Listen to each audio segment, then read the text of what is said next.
The foreign ministers from the Normandy Format contact group of Germany, France, Russia, and Ukraine met in Berlin on June 11 to discuss the ongoing conflict in eastern Ukraine, which has seen an uptick in fighting over the last several weeks.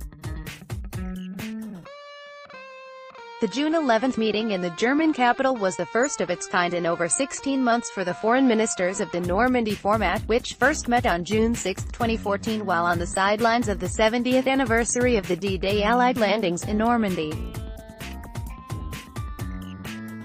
High on the agenda of the meeting was the issue of deploying a UN peacekeeping mission to the war zone, a position that Moscow, as a party to the conflict, has refused to back under the mandate presented by Germany and France.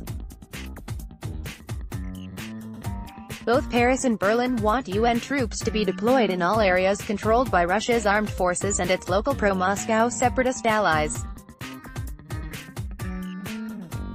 The area would include troops whose task would be to patrol a demilitarized zone on the Ukraine-Russia border. Russia has flatly rejected any proposal that would see an outside force deployed in areas where its combat forces are carrying out active operations with its proxies.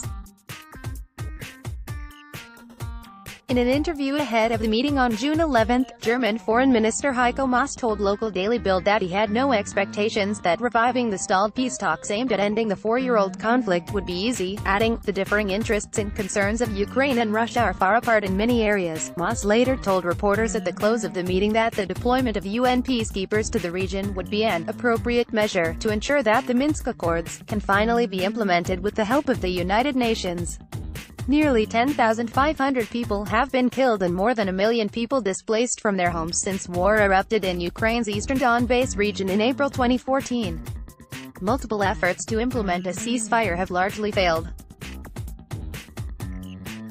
The UN Security Council most recently adopted a statement on June 6 encouraging all of the parties involved in the conflict to recommit to a 2015 peace deal, known as the Minsk Agreements, and expressing grave concern about the increase in the intensity of fighting in the Donbass.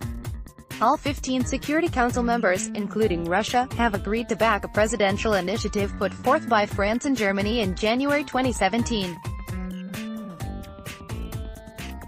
France's ambassador to UN François Delattre said Russia's agreement is one of the reasons why the presidential statement is important, and, of course, it makes a world of difference.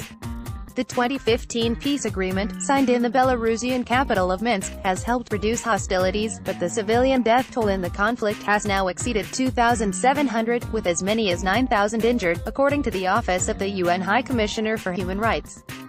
An estimated 1.6 million people remain internally displaced, the largest uprooted population in Europe and among the 10 largest in the world.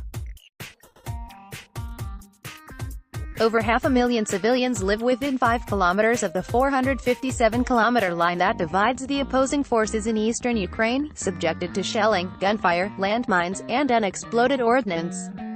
On May 29, UN political chief Rosemary DiCarlo told the Security Council that the relative calm that held in the early weeks of 2018 was followed in April and May by a sharp increase in the number of victims, adding, "The security situation on the ground remains volatile.